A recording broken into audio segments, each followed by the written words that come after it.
Radio Educación presenta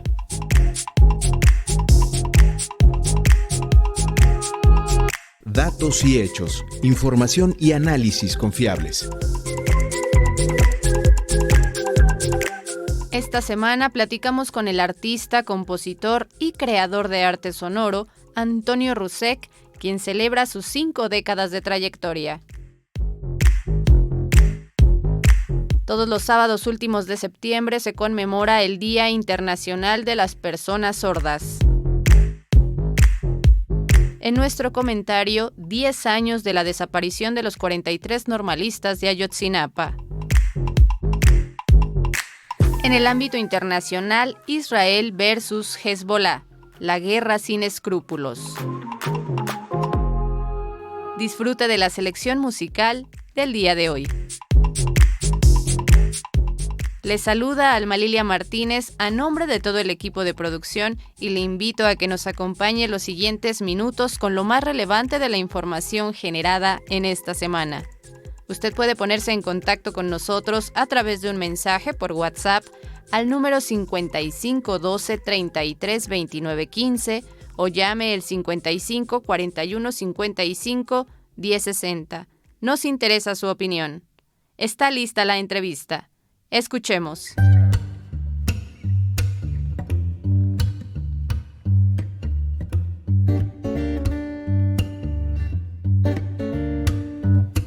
Vislumbres y versiones con Víctor Bárcenas y Antonio Rusek. Antonio Rusek es un músico muy especial en la escena mexicana. La electroacústica es su pasión y pues está cumpliendo 70 años de vida y 50 de producción musical. Y además con ese pretexto y la presentación de su más reciente producción, Crepúsculo Alba, conversamos hoy con él. Antonio, ¿cómo estás? Buenas tardes. Buenas tardes, Víctor. Un gusto estar con ustedes. ¿Qué implica tener 50 años de trayectoria musical y hacer lo que te apasiona tanto? Pues mira, agradecido por que me ha tocado pues transitar un largo camino, pero un aprendizaje también muy rico. Pues por la edad que tengo me ha tocado trabajar con todas las tecnologías. Yo empecé mis obras tempranas pues trabajando con cinta magnética, cortando y pegando. Y pues los recursos tecnológicos de entonces pues eran bastante limitados, pensando en el tipo de música que yo compongo, que depende pues fundamentalmente de procesos tecnológicos. Pero bueno, pues fue un largo aprendizaje y una transición pues a todas las tecnologías que nos llevaron hasta habitar el mundo digital en el que vivimos hoy, ¿no? En 1978 fundaste este Centro Independiente de Investigación Musical y Multimedia. ¿Qué tanto aportó para la transformación del uso de la tecnología y la música para hacer propuestas creativas, artísticas del arte sonoro? Pues mira, el centro nació, digamos, circunstancialmente, porque de pronto yo estaba a cargo de varios proyectos de manera simultánea y pues requería de la ayuda de mis colaboradores, de mis colegas, pues para poder con responsabilidad atender todas ellas. Estábamos pues organizando conciertos, colaborando con revistas, yo haciendo producción de discos, dábamos cursos y también pues curaduría para el Foro Internacional de Música Nueva. En fin, estábamos haciendo una diversidad de proyectos pues que requerían, como comenté, la colaboración de mis más cercanos colaboradores y así nació el CIM. Ahora bien, desde pues Torreón, cuando eras niño, iniciando en clases de música, sobre todo piano, a la transformación que ha tenido tu trayectoria, ¿qué tanto se puede decir de esa transformación, de esa inicial búsqueda musical a lo que llegaste a construir en el paso del tiempo? Mira, si bien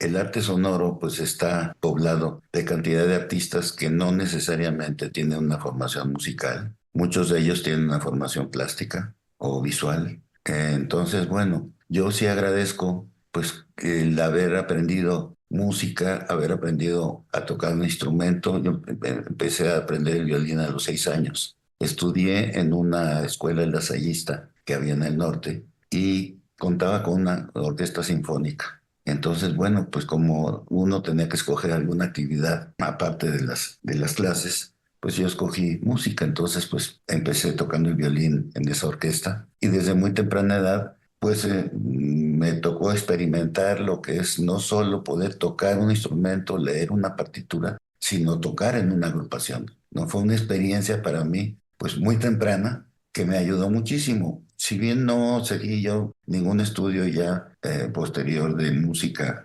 de manera académica, tuve maestros de piano durante la secundaria, durante la preparatoria, tuve un grupo de jazz y de bossa nova, en fin. Para mí la música pues siempre fue un componente fundamental en mi vida. Sin embargo, pues toda mi juventud y mi infancia pensé en estudiar ciencia. Yo siempre fui un apasionado de la ciencia y estuve seguro que iba a ser científico. Sin embargo, pues la música pues, es algo que me ha acompañado siempre. Ahora, ya en la Ciudad de México, pues empecé a buscar algunos otros horizontes. Ya me había tocado componer algunas piezas para teatro en Torreón, también mis primeras piezas para danza contemporánea. Entonces, bueno, ya había, digamos, hecho algunos trabajos de manera, digamos, semiprofesional. Pero fue hasta que me trasladé a la Ciudad de México en el 74, y donde instalé ya mi primer estudio. Ya tenía ahí un pequeño estudio en Torreón, de manera que, bueno, pues solamente adapté ahí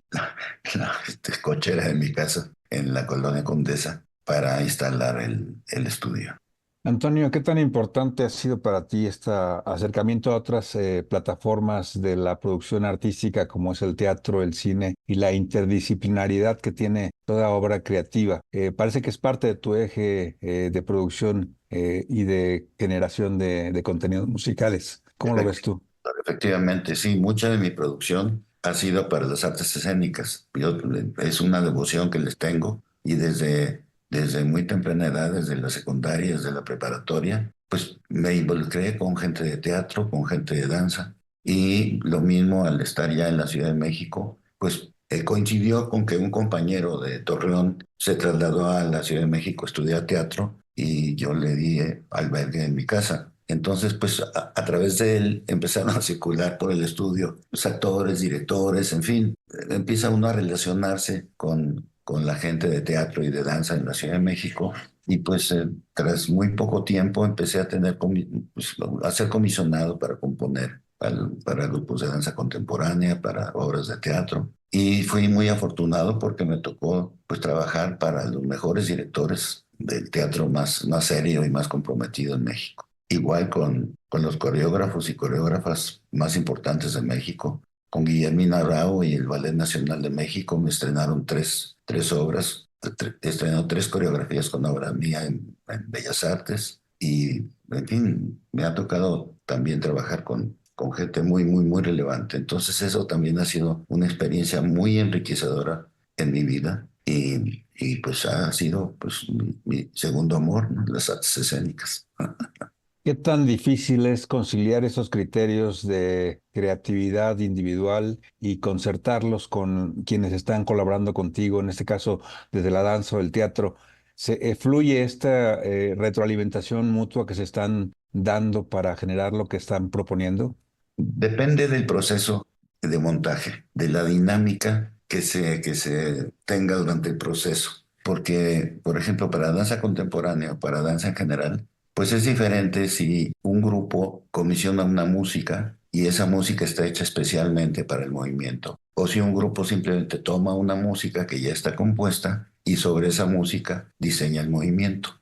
Por ejemplo, para un montaje de teatro, pues depende del concepto del montaje y también de la cercanía que quiera el director con el equipo creativo para poder caminar juntos en el proceso. Y yo creo que los resultados más afortunados definitivamente siempre se tienen cuando uno se integra desde el principio al proyecto. Y para mí es apasionante ver cómo, por ejemplo, en un trabajo de teatro, cómo de las lecturas de mesa que se hacen al inicio, va esto transformándose hasta ver ya un personaje en la escena, cómo el actor construye ese personaje en la medida que conoce el texto, en la medida en que pues, el director se da a entender con lo que quiere. Entonces, bueno, se convierte en un proyecto colaborativo muy enriquecedor. Y todo lo que sucede adentro, ¿no? tras bambalinas, es decir, el montaje, la realización de un espectáculo escénico no acaba con lo que el público ve, en realidad. Lo que hubo que hacer, la mecánica teatral, el proceso de iluminación, todo es apasionante, ¿no? Presenciar y ser testigo de ese proceso. Esa es la magia artística. Antonio Rosek, tú has realizado ambientación sonora dentro incluso de exposiciones, también piezas de instalación, videoarte, radioarte, esculturas sonoras. Son piezas todas efímeras. ¿Qué tanto la música como tal que tu trayectoria electroacústica tiene queda en lo efímero y a veces es difícil de volver a repetir esos elementos mágicos del momento de creatividad artística en esto que puede ser tan efímero? Sí, es el riesgo, digamos, de cada proyecto, pues tiene sus retos y tiene su vocación. Entonces, por ejemplo, yo hablaba en el concierto de la pieza Teopanzolco. Es una pieza que compuse para un grupo de danza contemporánea con el que frecuentemente colaboro aquí en la ciudad de Cuernavaca, que fue para la inauguración del Auditorio Teopanzolco, justamente, que es un auditorio hermoso, una obra muy funcional y muy bien hecha. Y pues fue un espectáculo de un solo día. Nadie Claro. volvió a escuchar esa obra, no se volvió a presentar. No es una obra que yo presentaría en un concierto porque no es para escuchar en concierto. Entonces, pues depende mucho de cuál es el objetivo de una obra. Si es una obra que yo voy a presentar en un concierto, en un festival, o que voy a mandar a un concurso al extranjero, pues bueno, el afán o esa pieza pues va a llevar ciertas características, cierta clase de trabajo minucioso que va enfocado pues a públicos más especializados. Y no es lo mismo que hacer una pieza para un evento efímero donde mucho de lo que sucede pues es producto del azar o de la improvisación. Por otro lado, cuando uno trabaja, por ejemplo, para teatro, para danza, o en el caso de la música del desierto, que fue la música realizada para un museo, pues es lo que le llamamos música programática, música en la que uno está en función de un proyecto que no es el propio.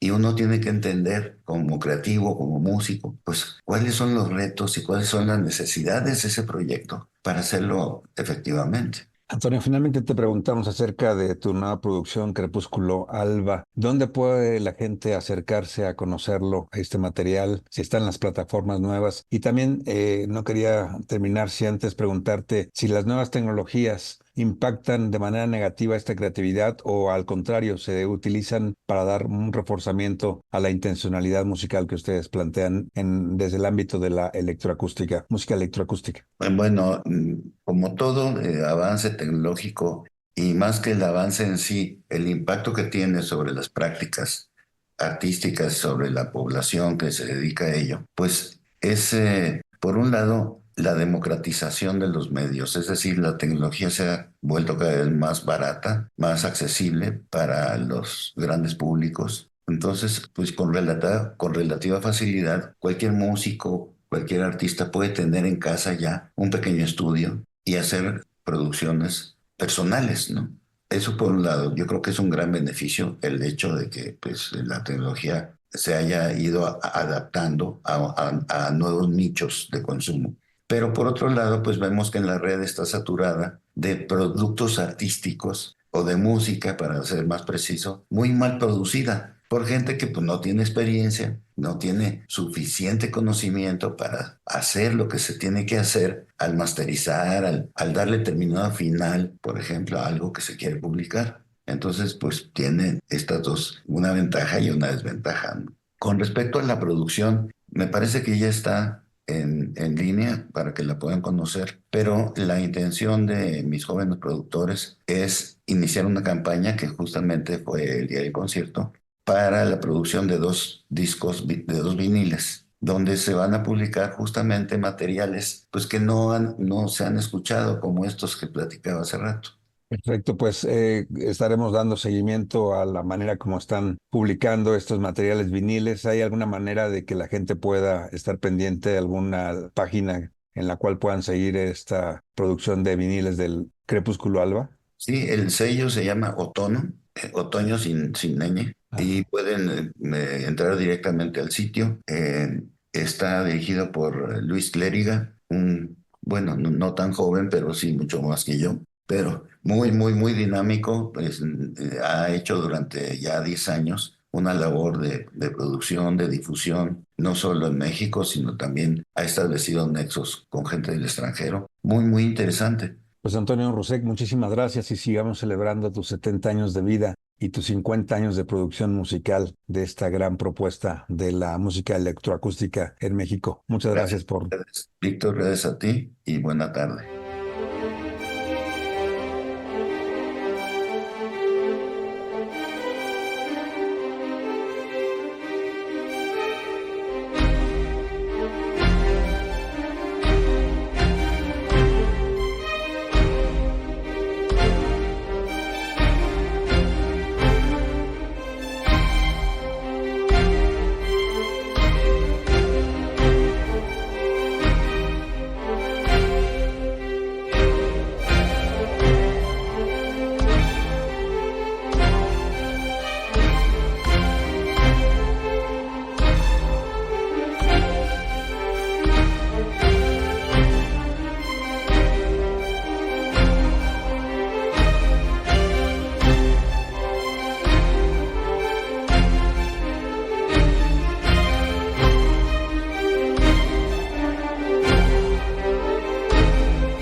Interesante la charla que sostuvo Víctor Bárcenas con el artista sonoro Antonio Rusek.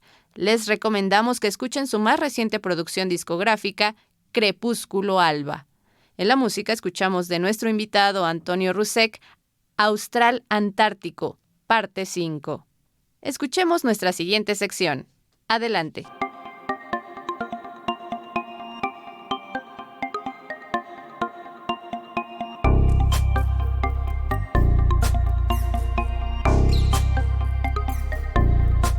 Conexión informativa con Elizabeth Montes. Día Internacional de las Personas Sordas, por la inclusión educativa.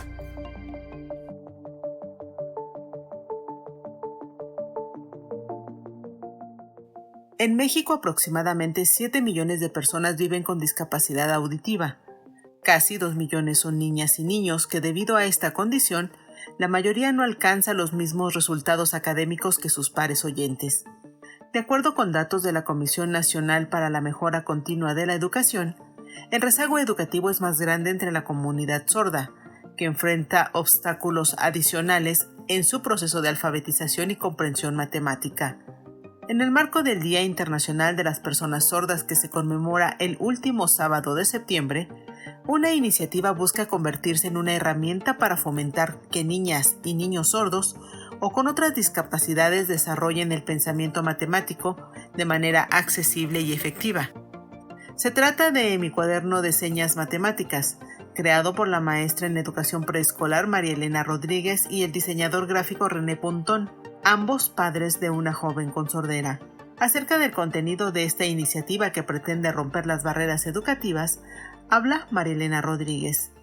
Y que es el de matemáticas, lo pusieron para niños de preescolar, sin embargo, sirve para niños de cualquier edad, porque la mayoría de los sordos traen un retraso cognitivo, pero esto no significa que tengan retraso mental, sino precisamente por la falta de información, de herramientas, tardan más tiempo en adquirir la educación. Este libro tiene 7 temas: colores, ubicación espacial, magnitudes y medidas, registro de datos, figuras y cuerpos geométricos, el número. En el número se ven también la suma, la resta, algunos problemas para que ellos puedan resolver. O sea, está muy completo para que ellos vayan empezando la madurez. Todos los temas tienen un tipo de evaluación o de reforzamiento para que los papás les puedan ayudar, que fue lo que me pasó a mí, que yo no sabía cómo ayudar a mi hija, yo no sabía señas, ¿no? Y ella no sabía español, pues nos juntamos las dos.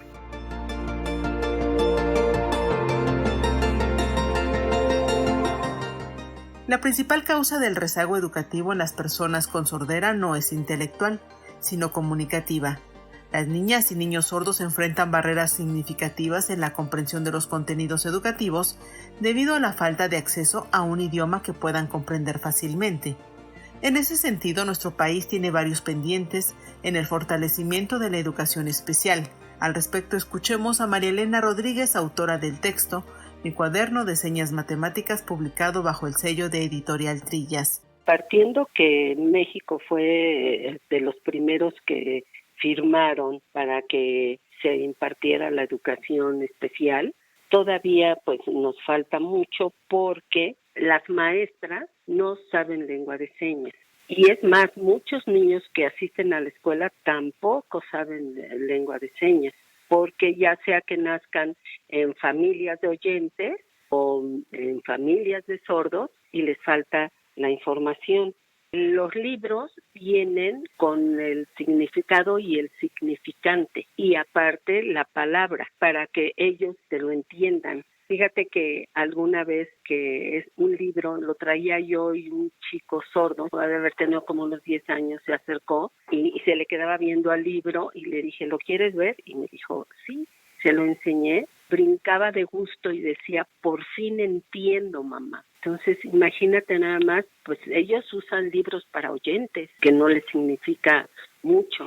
Entonces, pues el que encuentren un libro donde se identifican con su lengua materna, pues les abre muchas opciones.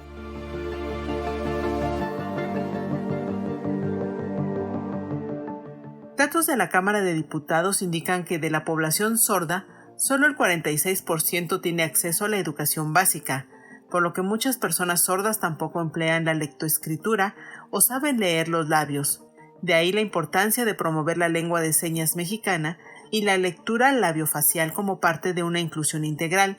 Acerca de este aspecto abunda la profesora María Elena Rodríguez. Porque nos dicen, nos obligan a incluir a niños, pero no nos dan las herramientas. Y un niño, normalmente dicen, tiene que ver la escuela, el niño y la familia. Pues yo todavía le agrego al terapeuta, porque los niños sordos, bueno, la mayoría de las mamás queremos oralizarlos, por ejemplo, ¿no? Entonces, la terapeuta ya tiene el material con el cual van a trabajar a la par con la maestra. Entonces, es más fácil para el niño, es más complicado que ellos entiendan si las maestras no se acercan a la lengua de señas para poderles explicar conjunto con la mamá, el terapeuta. Yo pugnaría porque se trabajara con la lectura labiofacial con los chicos, para que ellos también entiendan lo que las personas les están diciendo y no los preparan precisamente para eso, para la lectura labiofacial. Muchos no se pueden oralizar, muchos sí se pueden oralizar. Todo eso cuesta y no todo el mundo puede pagar.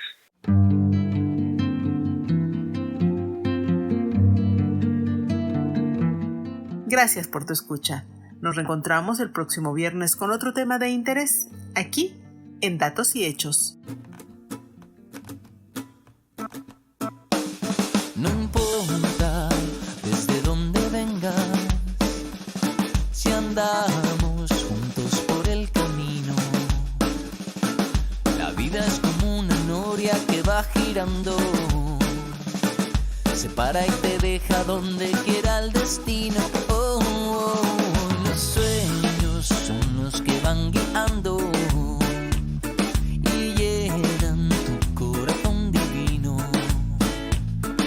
El tiempo te dice qué es lo que estás buscando.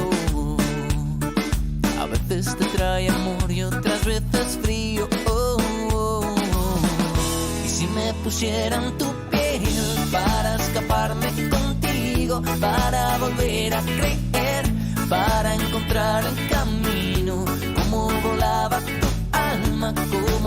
encontró su destino. Si me pusiera en tu piel,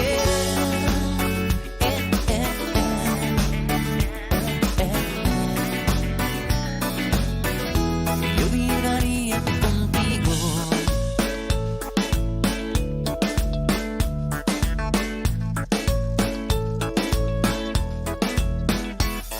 No hay normas que no puedan romperse, ni amigos que no te den cariño.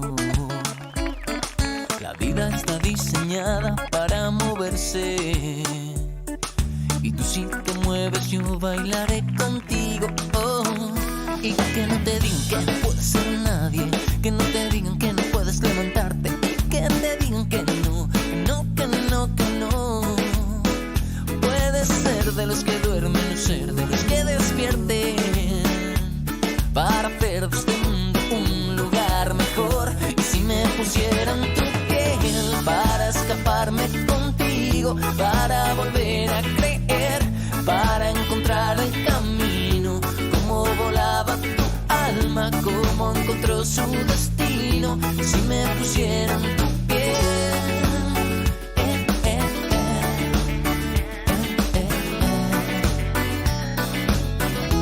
yo vibraría contigo.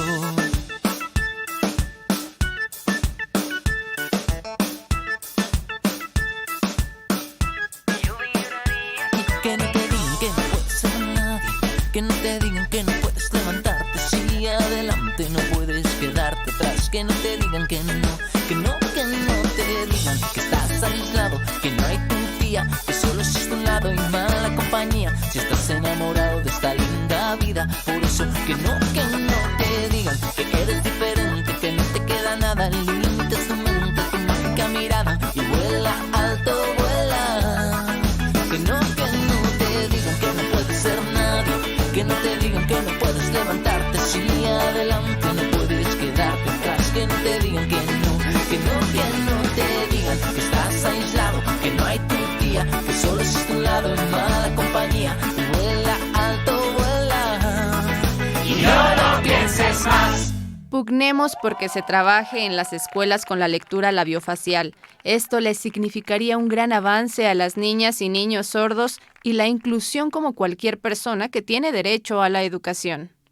En la música escuchamos a David Otero, El Pescao, interpretar su rola Si me pusiera en tu piel.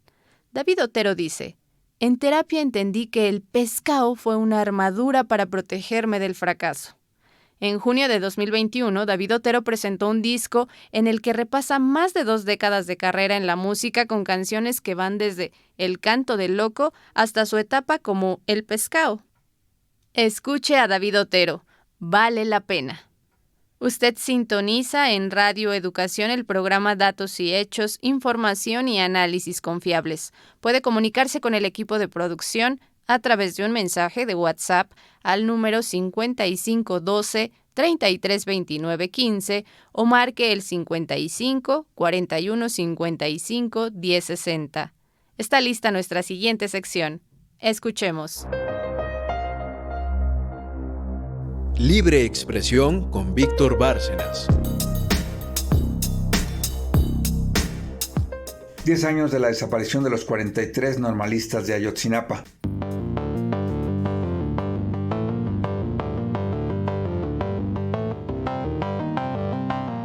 Desde la triste noche del 26 de septiembre del 2014, en que desaparecieron los 43 jóvenes normalistas de Ayotzinapa, ya hace 10 años, México ha vivido horas de incertidumbre y dolor que se han magnificado inimaginablemente para las víctimas más directas de este delito de desaparición forzada. Sus familiares, madres, padres, hermanos y hermanas, amigos y conocidos de las víctimas de una de las más atroces violaciones a los derechos humanos cometida por el Estado mexicano en nuestra historia contemporánea. Han pasado 10 años de engaños, de falsas verdades históricas, instrumentadas por las propias autoridades, de incompetencia de ministerios públicos, de lucro con la tragedia desde muchos sectores y autoridades, del ocultamiento de pruebas, de torturas extrajudiciales para los responsables directos, cuya consecuencia temida ha sido su liberación, de justificaciones presidenciales, por no hablar del verbo solapar, respecto del inmaculado e intachable, entre comillas, actuar de los militares cercanos a la tragedia de Iguala. Y lo único cierto hasta ahora es que la impunidad, la que día con día y noche tras noche es lo que impera, y escuchan como respuesta quienes ni hoy ni nunca dejarán de tener la esperanza de saber el destino de los 43 jóvenes de Ayotzinapa.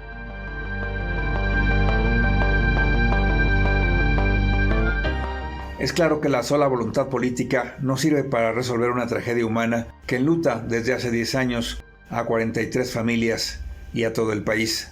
Y al respecto es muy claro también el proceder que ha mostrado estos años el gobierno del presidente Andrés Manuel López Obrador, quien no pudo resolver durante su sexenio este caso para encontrar verdad y justicia sobre los jóvenes desaparecidos.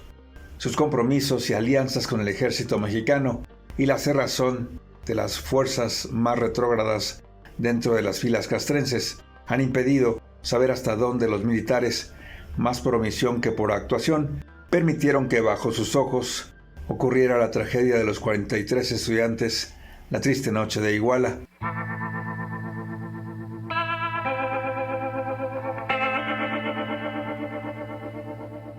Desde las primeras versiones sobre los hechos se dejó en claro que los estudiantes fueron víctimas, y eso ninguna de las autoridades se ha atrevido a negar. La verdad histórica del ex procurador priista Murillo Karam desde un primer momento reconoció que durante la noche del 26 de septiembre y las primeras horas del día siguiente, los normalistas fueron atacados por sicarios y policías del municipio de Iguala.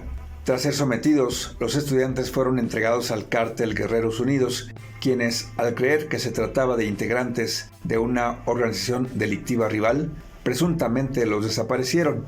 Si se considera válida esta versión inicial, la pregunta más evidente es ¿qué hicieron para impedir tales acciones los integrantes de las Fuerzas Armadas desplegados en las inmediaciones de Iguala? El clamor por encontrar verdad y justicia no se acaba a 10 años de los hechos, y creo que, aun cuando pase más tiempo, las manifestaciones de los padres de los normalistas seguirán exigiendo que les entreguen a sus hijos con vida, aun cuando la realidad se imponga y sea muy evidente que tras estos largos años, los jóvenes desaparecidos muy posiblemente ya estén muertos.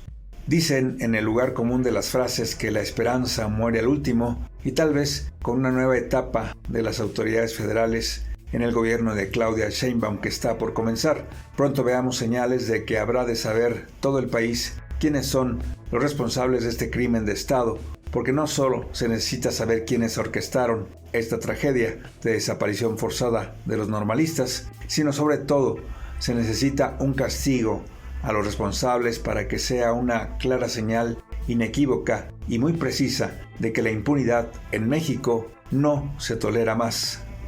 Y recuerden, a pesar de todo, la maravilla nos acecha. No la dejen escapar.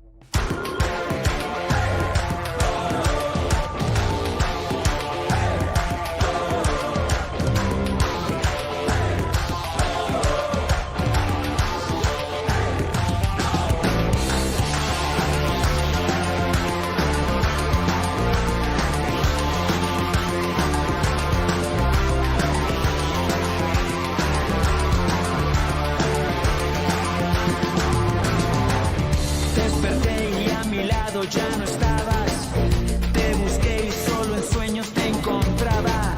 43 pensamientos me invadieron, nuestras sonrisas desaparecieron. Se siguen llevando las voces de aliento, nos persigue el miedo en cada momento. No les importa escuchar o ceder, las ideas libres les cuesta entender.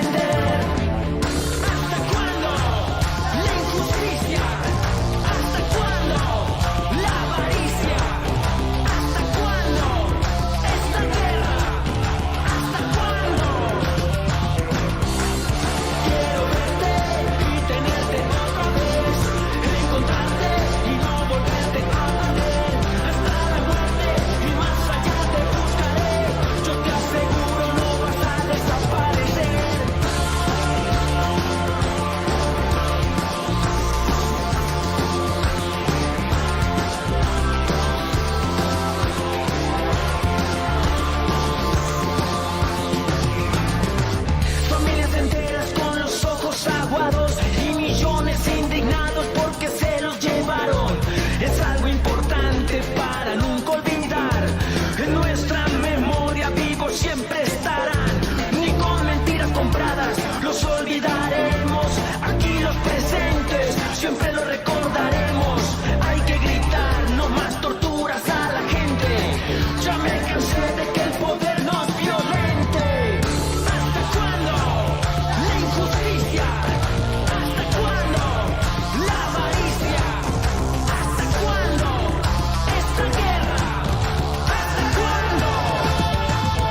Ya pasaron 10 años y aún nos faltan 43.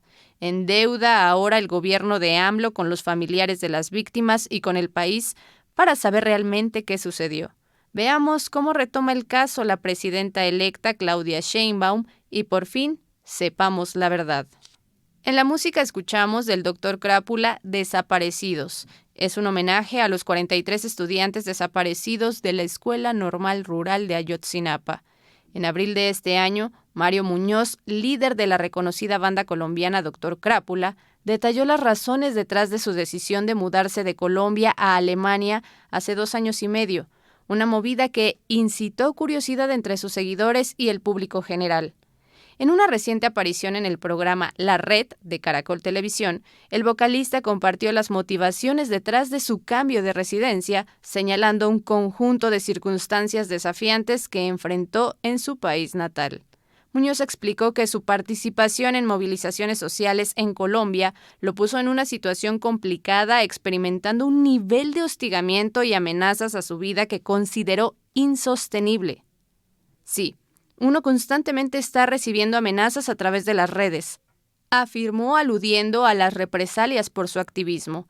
Estas circunstancias adversas impulsaron a Muñoz y a sus compañeros de banda a buscar nuevos horizontes, encontrando en Alemania un espacio más seguro para continuar con su vida y su música. Es momento de voltear nuestra mirada a ver qué sucede en otra parte del mundo. Adelante.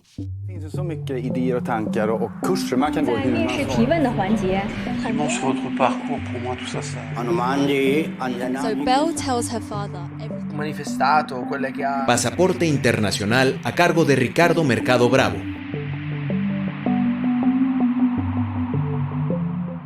Israel contra Hezbollah. La guerra sin escrúpulos.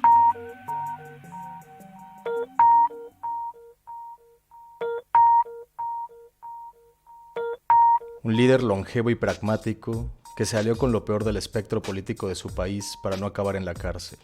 Unos fanáticos que operaban en la marginalidad y ahora son gobierno. Un país que se siente inmerso en una lucha existencial, pero que no se da cuenta de que sus mismos líderes lo han empujado a la misma. Esto es Israel, a casi un año de los ataques del 7 de octubre y de la invasión de Gaza. Una dictadura vetusta y denostada, pero que tiene armamento de punta que la mantiene como un actor internacional a tomar en cuenta. Un nuevo líder que busca aliviar tensiones con el occidente, pero que la lucha de Israel lo está acercando a una guerra a gran escala. Una serie de golpes que el régimen no ha respondido por miedo a entrar a un conflicto con consecuencias incalculables. Un régimen que tiene aliados por toda la región, que ahora piden una ayuda que podría significar el fin de su existencia. Esto es Irán, ahora que su mayor aliado, Hezbollah, está siendo atacado por Israel en Líbano.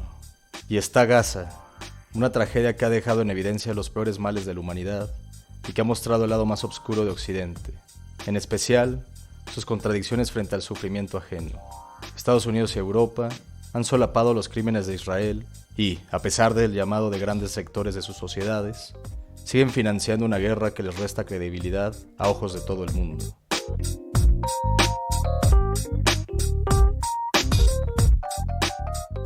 En este complejo contexto se está desenvolviendo el escalamiento de la guerra entre Israel y la milicia Hezbollah, que en realidad están escribiendo un capítulo más de una enemistad que lleva más de 40 años.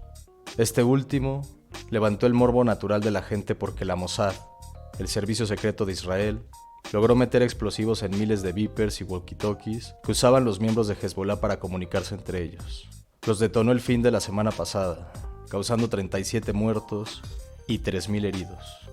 Este ataque, más allá de su espectacularidad mediática, que deriva de lo sofisticado que debió ser meterse en las cadenas de suministro de los aparatos electrónicos detonados, abre una nueva era en formas de llevar la guerra a otro país, y mucho más grave, en atacar a inocentes. Por si fuera poco, Israel ha escalado todavía más el desconcierto que esto generó en Líbano y ha comenzado a bombardear el sur de su país vecino, donde se encuentra enquistado Hezbollah. Como es de esperarse, la población civil ha sido la más afectada, pues, en menos de una semana, cerca de 500.000 de personas, lo que equivale al 10% de la población libanesa, ha huido y se calculan más de 500.000 de muertos y cerca de 2.000 heridos. Ante esto, Estados Unidos ha salido a entablar negociaciones entre Hezbollah e Israel con miras a evitar el escalamiento de un conflicto que, de prolongarse, haría que Irán tuviera que reaccionar y, peor aún, podría incluso arrastrar a China y a Rusia al conflicto. Será difícil, pues la credibilidad del gobierno de Biden, que en decenas de ocasiones ha pregonado que el cese al fuego está próximo, cada vez es menor. A esto se añade que Hezbollah ha atacado el norte de Israel desde que éste invadió Gaza y ha forzado a miles de personas a ser desplazadas. Además, hay otro problema: la narrativa de los medios y del ejército israelí, que dista muy poco de la de un grupo terrorista.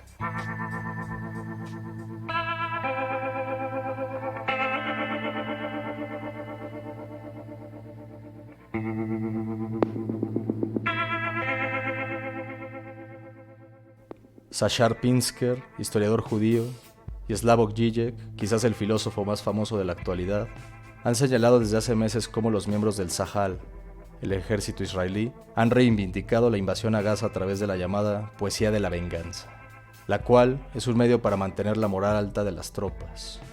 Uno de los términos más utilizados en la misma es la palabra nekama, que significa venganza, y la cual conecta de manera directa con el Holocausto y la posterior formación del Estado israelí hace casi 8 décadas. En esta llamada poesía, se alienta a los soldados israelíes a arrasar con todo a su paso, imitando una narrativa añeja. Apuntamos nuestras armas en los árabes, jalamos el gatillo e imaginamos que matamos nazis, dijo la escritora Netiva Ben Yehuda sobre el sentimiento de las tropas que pelearon en la guerra árabe-israelí de 1948 y de las que ella formó parte. Es decir, en términos más coloquiales, las tropas israelitas no buscan quién se las hizo, sino quién se las pague. Ante este tipo de retórica, no sorprende ver la guerra sin escrúpulos que está marcando a nuestra época. Por ello, no es raro ver videos de los constantes abusos del Tzahal en contra de la población palestina. La deshumanización del otro siempre trae consecuencias. La mezcla entre la retórica y los hechos hacen de Israel un par internacional que, visto los actos de lesa humanidad que ha perpetrado a lo largo del último año, se torna cada vez más indefendible. Ante este escenario, las potencias occidentales tienen que poner límites a su aliado regional. La paz mundial, aunque suena cliché, depende de ello. Agradezco su escucha y comentarios, queridos radioescuchas. Nos encontramos aquí, en el Pasaporte Internacional de Datos y Hechos, el siguiente viernes.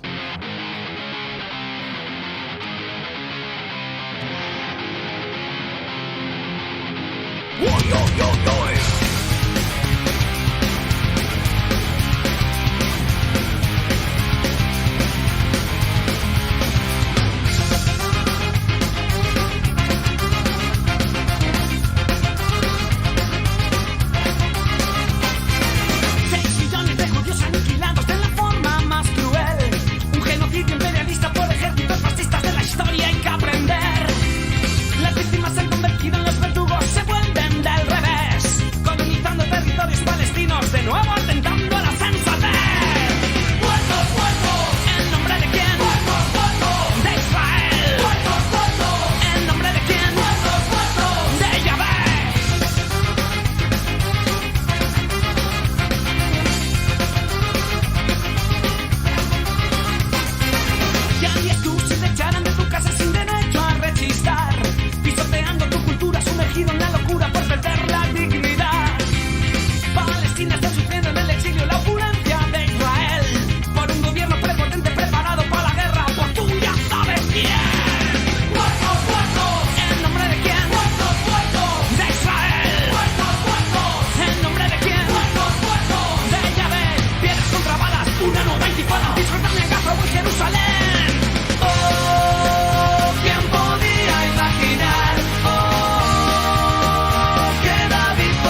Y ojalá que las potencias occidentales pongan un límite a su aliado regional, porque nos preguntamos, ¿de verdad aún se pueden degradar más los seres humanos?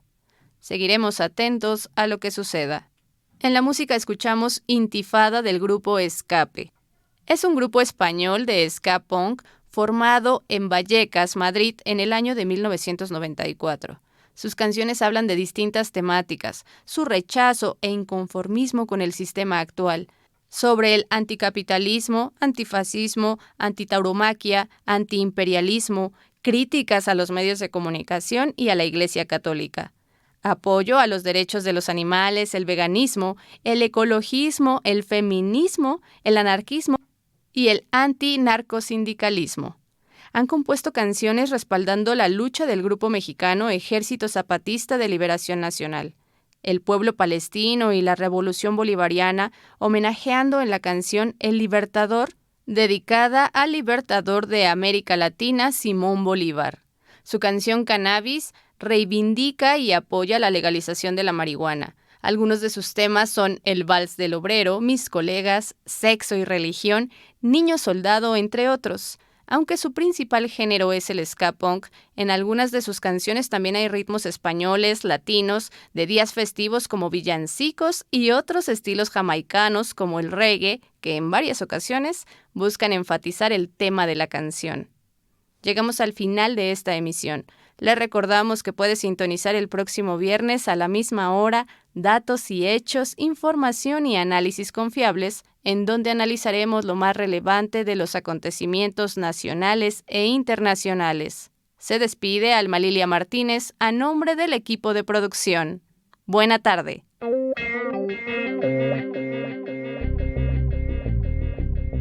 Esto fue Datos y Hechos, información y análisis confiables.